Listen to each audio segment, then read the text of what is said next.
अररिया पहुंचे बिहार प्रदेश कांग्रेस अध्यक्ष राजेश राम ने दलित संवाद कार्यक्रम में हिस्सा लेने के बाद आयोजित संवाददाता सम्मेलन में केंद्र और राज्य सरकार पर जमकर निशाना साधा। उन्होंने कहा कि भारत सरकार की विदेशी नीति पूरी तरह विफल साबित हुई। हालात ऐसे हैं कि पड़ोसी देश नेपाल के साथ भी भारत के संबंध पहले जैसे मजबूत नहीं रह गए।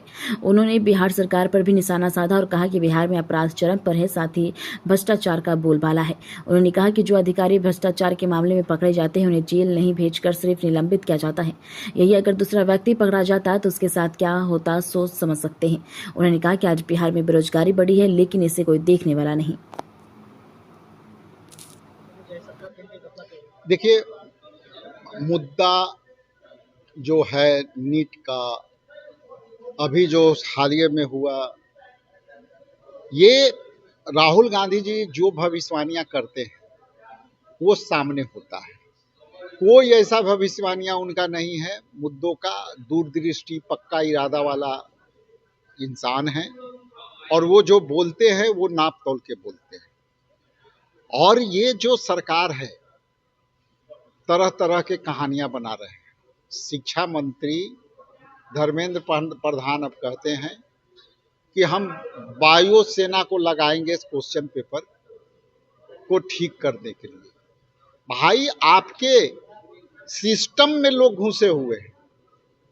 सिस्टम में जो घुसे हुए लोग हैं वही आपको ये पेपर लीक करते हैं। और लगभग नीट में 22 लाख स्टूडेंट का जो है भविष्य अधर में चल गया। सारे जो गरीब परिवार के थे वो सब जो है कैसे कैसे फीस जुटा करके अध्ययन करते हैं और फिर पेपर लीक होता है। लेकिन इसकी सरकार जवाबदेही लेने को तैयार नहीं है। और यह आने वाला समय ये हैगा कि ये लोग खुद मिले हुए लोग हैं, खुद ये काम करवाते हैं और इन्हीं के लोग के कहीं ना कहीं फोटो मिल जाएगा आने वाला समय में। और ये सब शिक्षा माफिया देश में बैठे हुए हैं और ये सरकार के मदद से के बगैर नहीं हो सकता। जो है सावधान सीबीएसई पे जो है उन्होंने कहा कि जिस तरह से सीबीएसई में जो है स्कैम किया जा रहा है उस सिस्टम को लेकर वो भी बचे। देखिए, सीबीएसई है, नीट है, इसके बाद बिहार में आप पहले जो है बिहार विद्यालय परीक्षा समिति का भी पेपर लीक होते थे। कई बार देखिएगा कि बिहार में उनसे संबंध है जो सरकार के अंग में थे। नाम बताने की जरूरत नहीं है, उन पर एफआईआर हुआ, अंत में उन्हीं के साथ घूमे। तो देखिए, सीबीएसई पेपर ये केंद्रीय सरकार का जुडिक्शन का पार्ट है और यह शिक्षा विभाग उसको अंडर कंट्रोल करती है।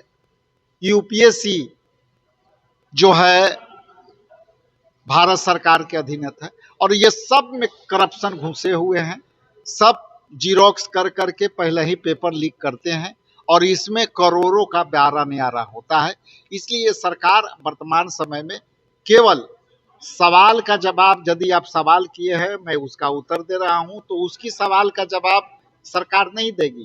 क्या बोलेगी कि भाई ध्यान भटका दो, भाई भाई में बांट दो, संविधान के कमजोर कर दो, कौन गाय कहां भाग गई उसकी बात करेंगे, लेकिन मुद्दे पर कभी बात नहीं करेंगे। देखिए, ये अंतर्राष्ट्रीय मामला है और राजनयिक तरीके से संबंध पर डिपेंड करता है। नेपाल हमारा सबसे मित्र देश रहा है, हमारी संस्कृति के साथ जुड़ा हुआ देश है और आज यदि ये घटना घट रही है, अतिक्रमण की घटना यदि घट रही है, तो देश के प्रधानमंत्री पूरे देश में भ्रमण करते हैं, लेकिन नेपाल की समस्या जो पड़ोसी सीमांचल में नहीं सुलझ रही है, तो ये अंतर्राष्ट्रीय संबंध का जो है खराब होना माना जाएगा। और जब जब ये इस तरह का देखिएगा कि चाइना ने भी हमारा जमीन जो है कब्जा कर लिया, गलवान घाटी तक पहुंच गया, फिंगर जितने थे जिस पे हमारे पेट्रोलिंग होते थे उस पर कर दिया। सेना के प्रमुख ने इस पर सवाल उठाया अपनी किताब में और वो जब मुद्दा लोकसभा में आया तो उन्होंने कहा कि ये तो छपा ही नहीं है। तो ये अंतर्राष्ट्रीय संबंध, चाहे आप देख लीजिए ईरान के मामले में हो, अपारा रूस के मामला है, ये रूस में भी हमारे संबंध सबसे पुराने मित्र थे। आज उनसे ट्रम्प से पूछ के डीजल पेट्रोल ले रहे हैं। तो ये जो अंतर्राष्ट्रीय संबंध है, ये सरकार का, केंद्र सरकार का क्षेत्राधिकार का मामला है।